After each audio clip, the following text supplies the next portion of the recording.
তোমার রক্তের রমলান, আমার রক্তের রমলান, আমরা প্রত্যেকে মানুষ, এটাই হচ্ছে বৈরাগ্য বিদ্যা। কিন্তু এই কথাগুলো যদি সাধারণ মানুষ বুঝে যায় যে আমরা সবাই সমান, কেউ কারোর থেকে আলাদা না, তাহলে তো রাজনীতিবিদ চলবে না, তাই না? তাই অনেক সময় আমাদের রাজনীতির নেতারাও চায় না যে ভারতবর্ষে যেন তার নিজের বিদ্যাটাকে অর্জন করে।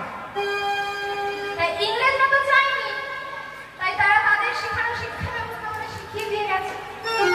আর আমাদের দেশের মানুষেরাও চায় না যে ভারতবর্ষে যেন তার নিজের বিদ্যাটাকে অর্জন করে। তাহলে এই লেখাপড়া শিখে হয়তো উচ্চ শিক্ষিত হওয়া যায়, কিন্তু মানুষের মতো মানুষ হওয়া যায় না। মানুষের মতো মানুষ